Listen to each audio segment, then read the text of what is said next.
말씀을 봉독합니다. 다리오 왕 제2년 여섯째 달 곧 그 달 초하루에 여호와의 말씀이 선지자 학개로 말미암아 스알디엘의 아들 유다 총독 수룹바벨과 여호사닥의 아들 대제사장 여호수아에게 임하니라. 이르시되 만군의 여호와가 이같이 말하여 이르노라. 이 백성이 말하기를 여호와의 전을 건축할 시기가 이르지 아니하였다 하느니라. 여호와의 말씀이 선지자 학개에게 임하여 이르시되 이 성전이 황폐하였거늘 너희가 이때에 판벽한 집에 거주하는 것이 옳으냐. 그러므로 이제 만군의 여호와가 이같이 말하노니 너희는 너희의 행위를 살필지니라. 너희가 많이 뿌릴지라도 수확이 적으며 먹을지라도 배부르지 못하며 마실지라도 흡족하지 못하며 입어도 따뜻하지 못하며 일꾼이 삭슬 받아도 그것을 구멍 떨어진 전대에 넣음이 되느니라. 만군의 여호와가 말하노니 너희는 자기의 행위를 살필지니라.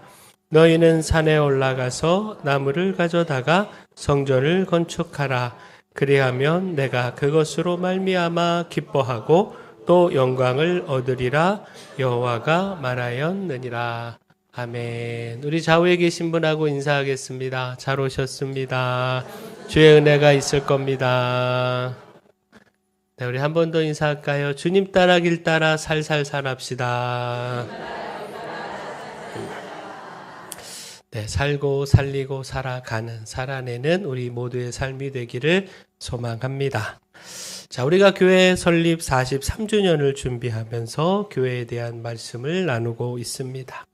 자, 첫 번째 주일 주님이 세우시는 교회. 두 번째 주일에는 말씀 위에 자라는 교회.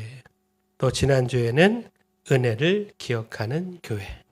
자, 교회는 주님이 세우시고 말씀과 기도로 자라가고 또 은혜를 기억하며 앞으로 나아간다. 이렇게 말씀을 드렸습니다. 그리고 오늘은 설립 43주년을 한 주 앞두고 학개 1장의 말씀을 통해서 더욱 사명을 붙드는 교회. 자, 이 제목으로 함께 말씀을 나누고자 합니다. 자, 오늘 본문은 성전 건축에 대한 말씀입니다.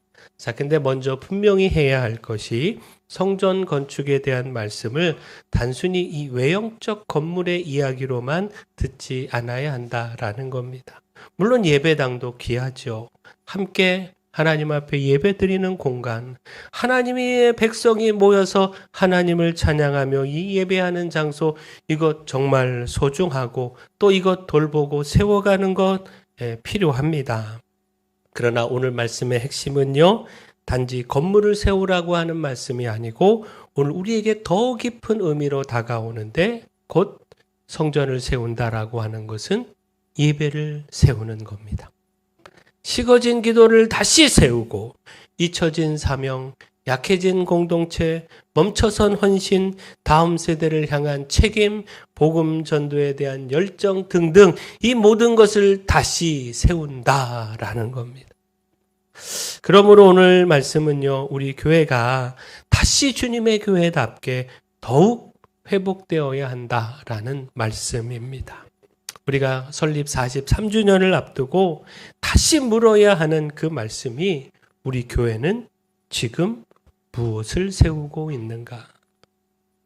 하나님의 집을 세우고 있는가? 아니면 자기의 집을 세우는 일에만 마음을 빼앗기고 있는가? 자, 오늘 본문은요, 포로 귀환 이후의 상황을 배경으로 합니다. 이스라엘 백성이요, 바벨론 포로에서 돌아왔습니다. 무너진 예루살렘으로 돌아왔고 그들에게는요, 하나님의 성전을 다시 세워야 할 사명이 있었습니다. 자, 그런데 그 사명이 멈춰버리고 말았습니다. 성전 건축 시작은 했지만 기초만 쌓은 채 멈춰버렸고요. 그렇게 하나님의 집은 황폐한 채 방치되고 말았습니다. 자, 그러면서 백성들은 이렇게 말했는데 2절에 여호와의 전을 건축할 시기가 이르지 아니하였다. 자, 하나님을 부정한 것 아닙니다. 성전이 필요 없다고, 예배가 중요하지 않다고 그렇게 말한 것 아닙니다. 다만 아직 때가 아니다. 성전을 건축할 형편이 못 된다. 그러나 하나님은요, 학개 선지자를 통하여 말씀하셨습니다. 너희는 너희의 행위를 살필지니라. 자, 여기서 우리가요, 사명을 붙들기 위해 사명으로 더욱 서고 하나님이 기뻐하시는 교회, 하나님의 그 영광을 나타내시는 교회 되기 위해 중요한 사실을 깨달아야 합니다. 그 사명을 붙들려면요, 하나님이 보시는 것 보아야 합니다. 자기 집, 자기 생활, 우리 가정만 보지 말고 하나님의 집을 보아야 합니다. 앞서 2절의 말씀을 보았습니다만 백성들은요, 아직 여호와의 전을 건축할 시기가 이르지 아니했다, 아직 어렵다, 상황이 안 된다 생각을 하고 있었습니다. 성전 건축의 필요성을 부정한 것이 아니라 당연히 성전을 건축해야 한다 생각은 했지만 자신들의 상황과 형편, 이것에 매여서 다음으로 미루고 있었습니다. 자, 그러나 하나님의 생각은 달랐는데 4절을 보시면요, 이 성전이 황폐하였거늘 너희가 이때에 판벽한 집에 거주하는 것이 옳으냐. 자, 여기서 먼저 하나님이 바라보신 것, 황폐한 성전이지요. 그 성전을 바라보며 마음 아파하셨습니다. 다시 말해 그 성전이 건축되기를, 그 성전에서 백성들이 예배하고 하나님을 찬양하기를 바라며 기다리셨습니다. 반면에 백성들이 바라본 건 그 4절에서 주목할 구절이 판벽한 집입니다. 판벽한 집은요, 지붕이 있는 집을 의미합니다. 황폐한 성전과 대조되는 말씀입니다. 한마디로 오늘날로 표현하면 인테리어를 다 맞췄다는 겁니다. 백성들은요, 자신이 거하는 집은 덥고 마감하고 편안하게 꾸며가고 있었습니다. 한마디로 백성들이 바라본 것은 자신들의 집, 그 판벽한 집이었다는 겁니다. 자, 결국 무엇입니까? 하나님은 황폐한 성전을 바라보고 계시는데 예배의 중심이 무너지고 기도가 흔들리고 그 신앙이 흩어져 가는 것을 보고 계시는데 그 백성들은 자신의 판벽한 집, 여기에 그 시선이 머물러 황폐한 이 성전을 보지 못했다. 아니, 보긴 했지만 외면하고 말았다라는 겁니다. 아직 성전을 건축할 시기가 이르지 않았다. 지금은 어쩔 수 없다. 상황을 핑계로 외면하고 있었다라는 겁니다. 물론 집을 돌보는 건 결코 잘못된 것 아닙니다. 가정을 세우고 생활을 안정시키는 것, 이것이 어떻게 잘못일 수 있겠습니까? 집을 더욱 아름답게 꾸미고 편안하게 쉴 수 있는 공간으로 만드는 것, 가족끼리 서로 사랑하며 또 그 삶을 공유할 수 있는 아름다운 공간으로 만들어가는 것, 이것이 무슨 잘못이겠습니까? 당연히 힘써야 하는 일이고, 그리고 하나님께서도 너무너무 기뻐하시는 일이죠. 그런데 문제는 우선순위에 있습니다. 하나님이 보시는 것, 하나님의 관심, 이것을 외면하는 것에 있다라는 겁니다.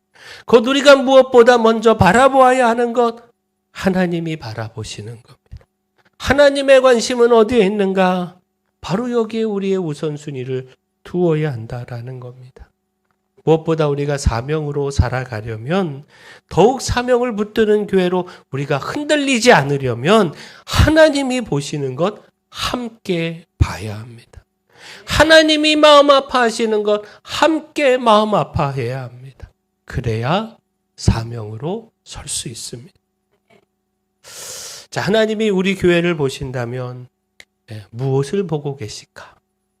무엇을 안타까워하시고 또 무엇을 바꿔가기를 원하실까?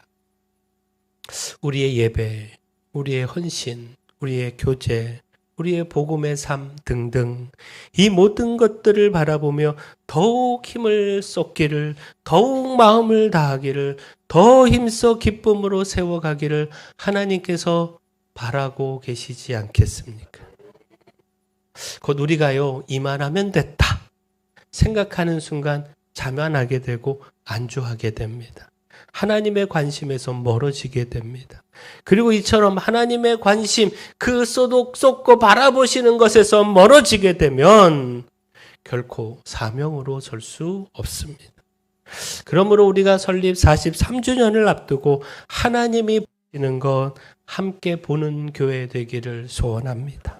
우리의 편안함만 보지 말고요. 하나님의 아픔을 보는 교회. 우리의 집만 보지 말고요. 하나님의 집을 보는 교회.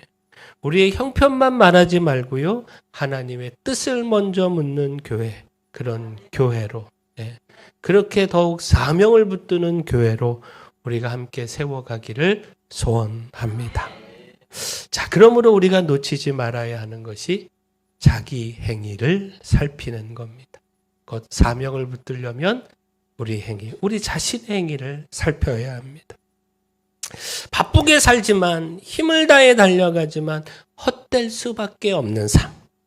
사명을 미루면 열심도 헛됨이 되는 삶. 이거 깨닫고 살펴야 합니다. 그래야 우리가 사명을 붙들 수 있다라는 겁니다. 자, 5절 말씀 한번 볼까요? 그러므로 이제 만군의 여호와가 이같이 말하노니 너희는 너희 행위를 살필지니라. 자, 7절도 볼까요? 만군의 여호와가 말하노니 너희는 자기의 행위를 살필지니라. 자, 여기서 먼저 너희의 행위를 살피라. 자기 행위를 살피라. 신앙의 회복은요, 남을 평가하는 데서 시작되지 않습니다. 바로 나를 살피는 데서 시작이 됩니다. 곧 왜 저 사람은 헌신하지 않는가? 왜 기도하지 않고 봉사하지 않는가? 우리 교회, 우리 자신은요, 너무나도 쉽게 남을 보는 일에 익숙해 있는데, 오늘 하나님은요, 먼저 나를 보라. 자기를 보라. 자기의 행위를 살피라. 말씀하고 계십니다. 너는 어떠냐? 너는 무엇을 미루고 무엇을 붙들고 있느냐? 너는 혹 너의 삶만, 너의 생활만, 너의 가정만 바라보고 있지는 않느냐? 하나님의 집이 황폐한 것을 바라보고 있느냐? 무엇보다 우리가 놓치지 말아야 하는 것이요, 사명을 잃은 삶의 헛됨입니다. 뭐 게으른 거 아닙니다. 안주하고 나태하지 않습니다. 힘을 다하여 살아갑니다. 바쁘게 쉬지 않고 최선을 다하여 일을 하며 살아갑니다. 그런데 돌아보면 열매가 없다는 겁니다. 뭐 쉽게 예를 들면 이거죠. 가게 하루 종일 손님이 많았습니다. 참으로 정신없이 많은 손님들 치르며 음식 만들어서 팔았습니다. 사람들이 보기에는 떼돈을 버는 것 같습니다. 근데 장사가 끝나고 결산을 해보니 남는 게 없습니다. 재료비에 인건비에 가게 월세까지 다 주고 나니까 손에 쥔 게 없는 겁니다. 이처럼 우리의 신앙, 사명을 잃은 신앙이 그렇습니다. 하나님이 원하시는 그 중심을 놓치면 우리의 열심은요, 남는 것 없이 분주함이 될 수밖에 없습니다. 자, 6절 말씀 한번 볼까요? 너희가 많이 뿌릴지라도 수확이 적으며 먹을지라도 배부르지 못하며 마실지라도 흡족하지 못하며 입어도 따뜻하지 못하며 일꾼이 삭슬 받아도 그것을 구멍 뚫어진 전대에 넣음이 되느니라. 이 말씀은요, 사명을 미룬 채 판벽한 자기 집에 그 시선이 멈추었던 백성들에게 주어진 결과를 보여주고 있습니다. 그들이요, 게으른 것 아니었습니다. 열심히 살았습니다. 씨를 뿌리고 먹을 것 마련하고 마실 것 입을 것 그것 구하고 준비했습니다. 삭슬 받기 위해 열심히 일을 했습니다. 그런데 배부름이 없었고 흡족함이 없었다는 겁니다. 그 받은 삭, 구멍난 전대에 그 지갑에 넣는 것처럼 어디론가 다 사라져버리고 남은 게 없다는 겁니다. 허무하고 허탈한 뿐이다라는 겁니다. 자, 사명을 뒤로 한 채 내 판벽한 집에만 우선순위를 두는 삶, 그 삶의 끝은 헛됨입니다.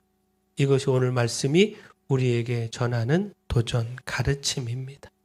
아무리 열심히 살고 분주히 움직여도 힘을 다해 애쓰고 수고해도 흡족할 수 없습니다. 하나님 없는 열심은 결국 공허해집니다. 겉으로는 안정되어 보여도 영혼은 메말라 허전합니다. 그러므로 우리의 행위를 살피기를 소원합니다.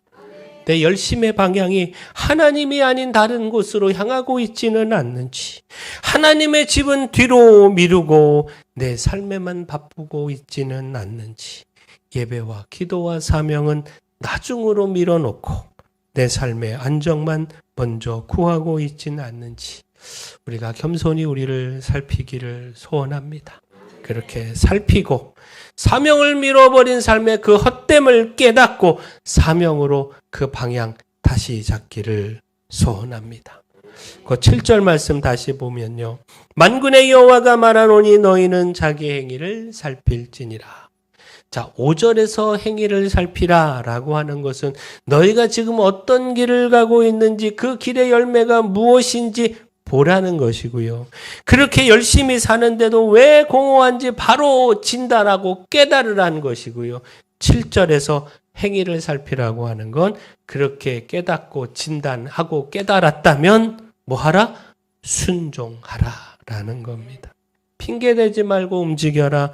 미뤄둔 사명 다시 붙들라 라는 겁니다. 사명을 붙드는 교회는요, 자기 행위를 살피는 교회입니다. 그러므로 우리가 무엇을 놓치고 있는지, 하나님의 뜻 그 기뻐하시는 방향을 바로 향하고 있는지, 하나님을 잃어버린 그 삶의 공허함을 바로 깨닫고 있는지 묻고 살펴서 바르게 서기를 소원합니다. 이를 통해 더욱 사명 붙드는 우리 효성교회 되기를 축원합니다. 자, 따라서 마지막 사명을 붙들기 위해 지금 구체적으로 순종해야 합니다. 아직 때가 아니라고 말하지 말고 지금 순종해야 합니다. 그 사명은요, 지금 순종할 때 세워집니다. 순종 없이 입술로만 끝나고 생각으로만 끝나고 마음으로 그 감동으로만 끝나면 결코 사명으로 살아갈 수 없습니다. 아무 변화도 일어나지 않습니다. 뭐 예를 들면 이런 겁니다. 건강검진을 받고 의사가 말합니다. 운동하셔야 합니다. 식습관 바꾸셔야 합니다. 그 말을 받고 도전을 받습니다. 그래, 이제 나도 옛날 한창 때가 아니다. 몸관리, 건강관리 힘써야 한다. 이렇게 깨달으며 운동복도 검색합니다. 유튜브 영상도 찾아봅니다. 헬스장도 알아봅니다. 근데 실제로 운동하지 않습니다. 실제로 나가서 걷지 않습니다. 그러면 건강은 달라지지 않습니다. 생각만으로 건강해지지 않습니다. 다른 누구 이야기 아니고 제 이야기예요. 네. 제가 그러고 있습니다. 해야지. 생각만 열나절하고 있습니다. 저 말씀도 보십시오. 8절입니다. 너희는 산에 올라가서 나무를 가져다가 성전을 건축하라. 그리하면 내가 그것으로 말미암아 기뻐하고 또 영광을 얻으리라. 여호와가 말하였느니라. 하나님은요, 막연한 감동만 주지 않으셨습니다. 아주 구체적으로 명령하셨습니다. 산에 올라가라. 나무를 가져와라. 성전을 건축하라. 회복은 생각만으로 일어나지 않습니다. 감동만으로 일어나지 않고요. 언젠가 해야지 이런 마음만으로 일어나지 않습니다. 회복은 구체적 순종으로 시작되고 일어납니다. 그렇게 하나님 말씀하신 겁니다. 일어나 산에 올라가라. 올라가서 나무 가져와라. 가져와서 그것으로 성전을 건축하라. 앞서 말씀드린 것처럼 백성들은 생각했습니다. 아직 때가 아니다. 그러나 하나님은 말씀하셨습니다. 지금이다. 더 이상 미루지 말아라. 오늘 우리가 얼마나 자주 아직 때가 아니다 이렇게 말하고 있는지요. 예배해야 하고 기도해야 하고 힘써 말씀 중에 묵상하며 살아가야 하는 줄 압니다. 그건 모르고 그거 필요 없다. 우리 한 사람도 그런 생각하지 않습니다. 그러나 말합니다. 조금 더 여유가 생기면 하겠습니다. 봉사하고 충성해야 하는 줄 압니다. 그러나 말합니다. 지금은 너무 바쁩니다. 다음에 바쁜 일 정리되면 그때 하겠습니다. 복음을 전해야 하는 줄도 알고 다음 세대를 위해 헌신해야 하는 줄도 압니다. 그러나 말합니다. 나 아니어도 누군가 하겠죠. 난 아직 준비가 안 됐습니다. 근데 하나님은 오늘 우리에게 말씀하십니다. 지금 순종하라. 자, 마을의 담장이 무너졌습니다. 사람들이 지나가며 말합니다. 아, 담장이 많이 무너졌네. 저거 위험하겠네. 아우, 누가 좀 고쳐야 할 텐데. 근데 그저 말만 하고 지나갑니다. 그러면 담장은 세워지지 않습니다. 어느 날 한 사람이 돌 하나를 듭니다. 또 한 사람이 그것 보고 따라 듭니다. 누군가는 흙을 가져옵니다. 누군가는 물을 가져옵니다. 누군가는 옆에서 붙들어 줍니다. 바로 그때에 무너진 담장은 다시 세워집니다. 자, 교회도 그렇습니다. 누군가 해야지 이것만으로 세워지지 않습니다. 주님, 제가 돌 하나 들겠습니다. 제가 기도의 자리로 가겠습니다. 제가 다음 세대를 품겠습니다. 제가 예배를 세우는 일에 내 손을 드리겠습니다. 그 작은 순종들이 모일 때 하나님의 집은 세워집니다. 그때 8절 하나님이 말씀하시는 거죠. 그리하면 내가 그것으로 말미암아 기뻐하고 또 영광을 얻으리라. 하나님이 기뻐하시는 일, 하나님께서 영광 받으시는 일, 그것은 우리 순종에 있습니다. 하나님의 교회 공동체를 세워가는 일에 있습니다. 그렇게 우리 교회가 사명에 붙들려 살아가기를 소원합니다. 곧 우리 교회가요 설립 43주년을 맞이하며 하나님 보시는 것 함께 보고 공허한 우리의 행위를 살펴 하나님께 그 방향을 돌리고 산에 올라가 나무를 가져다가 성전을 건축하라. 주님 말씀 따라 구체적으로 순종하기를 소원합니다. 그때 하나님께서 우리를 통해, 우리 교회를 통해 너무너무 기뻐하시고 영광 받으실 줄 믿습니다.